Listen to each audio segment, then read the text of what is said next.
बिस्मिल्लाहिर्रहमानिर्रहीम। अस्सलाम वालेकुम। हमेशा हर साल जियां असां हिन दफ़े हिकु दफ़ो ॿीहर जेको आहे आदिलपुर ऐं खानपुर महर जे आसपास जेके बि रहवासी आहिनि उन्हनि लाइ ख़ुशख़बरी खणी आया आहियूं। अलशिफ़ा आई ट्रस्ट हॉस्पिटल सखर जे तरफ़ां मुफ़्त अखियुनि जे इलाज जी कैंप लॻी रही आहे, जिते मरीज़नि जो मुफ़्त मुआइनो कयो वेंदो। गॾोगॾु जेके मरीज़ नज़र कमज़ोर आहे उन्हनि खे मुफ़्त चश्मा ॾिना वेंदा ऐं जंहिं मरीज़नि खे ऑपरेशन जी ज़रूरत आहे नज़र जी बहाली जा ऑपरेशन कया वेंदा। नज़र जी बहाली जा ऑपरेशन जेके बि मरीज़ निकिरंदा उन्हनि मरीज़नि खे असांजी तंज़ीम जे तरफ़ां ऑल सिंध महर फाउंडेशन जे तरफ़ां ट्रांसपोर्ट जेको आहे पंहिंजो बंदोबस्तु कयो वियो आहे। हितां Saifal public school Mangria pump bus stop तां इंशाअल्लाह पंहिंजी कैंप जेकी आहे पंहिंजो इख़्तिताम खां बाद में हितां मरीज़नि खे खणी वेंदी।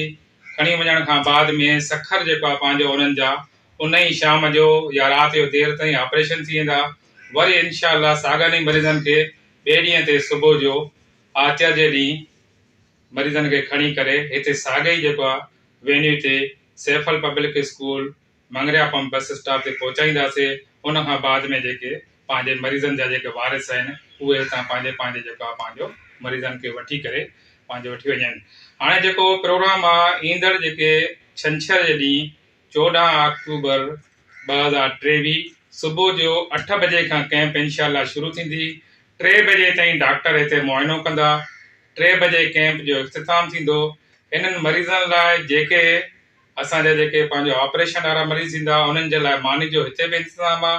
उन सां गॾोगॾु जेके मरीज़ हितां वेंदा उते अलशिफ़ा आई ट्रस्ट हॉस्पिटल सखर उते कंहिं बि क़िस्म जी का बि दुश्वारी इंशाअल्लाह न थींदी।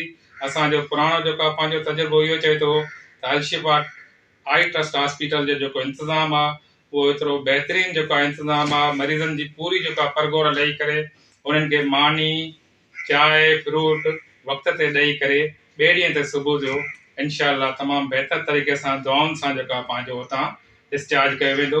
सभिनी दोस्तनि खे जेके खानपुर महर ऐं आदलपुर इन्हनि जी पसगिरदाई में जेके बि जेके नंढा ॻोठ आहिनि जेके असांजा बाशऊर दोस्त आहिनि सभिनीनि खे असां इहा अपील कयूं था त हीअ असांजो पैगाम सभिनी ॻोठ वारनि ताईं सभिनी शहर वासियुनि ताईं पंहिंजो असांजो हीउ पैगाम पहुचाए करे जेके मरीज़ अखियुनि जी बीमारियुनि में मुब्तला आहिनि या जेके मिसकिन माण्हू ऑपरेशन कराइण लाइ ॾूरान इलाइक़नि ॾांहुं सखर गंबट नथा वञी सघनि हिते अची करे Saifal public school Mangria pump bus stop ते अची करे हिन कैंप मां वधि में वधि फ़ाइदो वठनि। अस्सलाम वालेकुम। अॼु जीअं त असां हिते गॾु थिया आहियूं मुख़्तलिफ़ दोस्त कैंप जी अरेंजमेंट जे लाइ ऐं दोस्तनि खे मिटनि खे पाड़ेसरनि खे इहो जेको आहे हिन मीडिया जे थ्रू हिन सोशल मीडिया जे थ्रू असां इंफॉर्म कयूं था त हिते 14 तारीख़ ते असां जेको आहे अखियुनि जी बीमारियुनि जी हिकिड़ी कैंप अरेंज कई आहे जंहिंमें अखियुनि जी बीमारियुनि जा माहिर अलशफ़ा ट्रस्ट हॉस्पिटल सखर खां हिते ईंदा ऐं उहे मुख़्तलिफ़ बीमारियूं जेके बि अखियुनि जूं अॼुकल्ह आई इन्फेक्शन आम लॻो पियो आहे, मुख़्तलिफ़ अखियुनि जूं बीमारियूं हिन वक़्तु फैलियल आहिनि। उनजे लाइ हिते माहिर डॉक्टर ईंदा, हिते चेकअप बि थींदो मरीज़नि जो, उन सां गॾु उन्हनि खे मेडिसिन बि ॾिनी वेंदी ऐं उहे मरीज़ जेके ऑपरेशन जंहिंजो थियणो हूंदो त उनखे ट्रांसपोर्ट बि असां अवेलेबल करे ॾींदासीं ऐं उनखे ट्रांसपोर्ट बि ॾींदासीं ऐं उनजो ऑपरेशन कराए उनखे उन्हनि जे घर ताईं पहुचाईंदासीं। हाणे असां हिन मीडिया जे थ्रू दोस्तनि खे जेके बि असांजे पाड़े में हिन स्कूल जे नज़दीक ॻोठ ख़ुदाबख्श Mangrio सैफल public high school venue आहे, तव्हां हिते तशरीफ़ वठी अचो ऐं तव्हां जेकी बि बीमारी अखियुनि जी बीमारियूं आहिनि सम्झो था तव्हां वटि को बि मरीज़ आहे त उनखे पाण सां गॾु वठी अचो, उनखे असां मुकमल तौरु उनजो हिते इलाजु फ्री थींदो इंशाअल्लाह। ऐं असां हिते कोऑर्डिनेशन में हिते हाज़िर आहियूं, जेकी बि असां खां थी सघंदी असां ज़रूरु कंदासीं। वधि में वधि शिरकत कयो ऐं ॾिसो त अॼुकल्ह ॾाढो ॾुखियो आहे हिकिड़ो जेकॾहिं बीमारी जो इलाजु कराइणु सखर ताईं ट्रांसपोर्ट अवेलेबल कराए ॾियणु अॼुकल्ह जी कंडीशन आहे फाइनेंशियल कंडीशन माण्हुनि जी, त उनखे ऑल सिंध महर फाउंडेशन जो जनरल सेक्रेटरी आज़ाद महर। अॼु असांजो वीडियो ठाहिण जो मक़सदु इहो आहे त असां अखियुनि जी जेको आहे कैंप अरेंज कई आहे मंगरिया पंप सैफल पब्लिक स्कूल छंछरु ॾींहुं अवां दोस्तनि खे स्पेशली असांजी तरफ़ूं दावत ॾियूं था त उन कैंप में उहे मरीज़ वठी अचो जेके ऑपरेशन करण लाइ परेशान आहिनि, ग़रीब मिसकीन आहिनि, जेके गंबट ऐं सखर जो सफ़र नथा करे सघनि।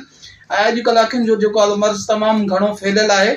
अखियूं पंहिंजी चेक करण जे लाइ तव्हां सैफल पब्लिक स्कूल 14 तारीख़ ते 8 बजे ते पहुची वञो। 8 बजे अल-शफ़ा जी जेको आहे टीम पहुची वेंदी हिते डॉक्टरनि जी, जेका मरीज़नि जो चेकअप कंदी। जन खे चश्मनि जी ज़रूरत हूंदी हुते चश्मा ॾिना वेंदा। जन जी ऑपरेशन थींदी उन्हनि खे असां पंहिंजे तंज़ीम जे ख़र्च ते हितां जेको उनखे सखर मोकिलींदासीं। उते बि बंदोबस्तु थियल हूंदो, उन्हनि जी भरपूर जेको आहे ख़्यालु कयो वेंदो। उनजी जीअं ऑपरेशन थींदी ॿिए ॾींहं ते बि उतां असां उनखे खणी करे सैफल पब्लिक स्कूल ईंदासीं। पोइ हितां जेको आहे तव्हां पंहिंजे वारसनि खे जेको आहे रिसीव कंदव। ऐं हिते मरीज़नि जे लाइ खाधे पीते जो बंदोबस्तु कयो वेंदो, उते बि खाधे पीते जो बंदोबस्तु हूंदो। हीअ असांजो जेको वीडियो आहे सभिनी दोस्तनि ताईं, पंहिंजे ग्रुपनि में बि शेयर कयो, दोस्तनि ताईं शेयर कयो। थी सघे त तव्हां जिन पैगाम शेयर करण सां 5 मिसकीननि खे फ़ाइदो थींदो त तव्हांखे बि दुआ कंदा, असांखे बि दुआ कंदा। हीअ कैंप छंछर ते सैफल पब्लिक स्कूल में। मां कादिर बख्श तव्हांखे दोस्तनि खे सभिनी खे इहो आगाही ॾियणु चाहियां थो त अल-शफ़ा ट्रस्ट सखर फ़ौजी अस्पताल वारनि डॉक्टरनि जे तरफ़ां हिते सैफल पब्लिक स्कूल मंगरिया में हिते कैंप लॻी रही आहे, जंहिंमें तमामु सुठे क़िस्म जा डॉक्टर ईंदा जेके माण्हुनि खे चकास कंदा। ऐं उन्हनि सां गॾोगॾु को ऑपरेशन जा मरीज़ हूंदा त उनजा ऑपरेशन थींदा। ऐं जेके माण्हू जिन खे चश्मो लॻंदो त उनखे चश्मो हणंदा। ऐं जिन जी दवायूं ॾियणी हूंदी ऐं इहा जेको आहे इन जो फ़ाइदो वठो।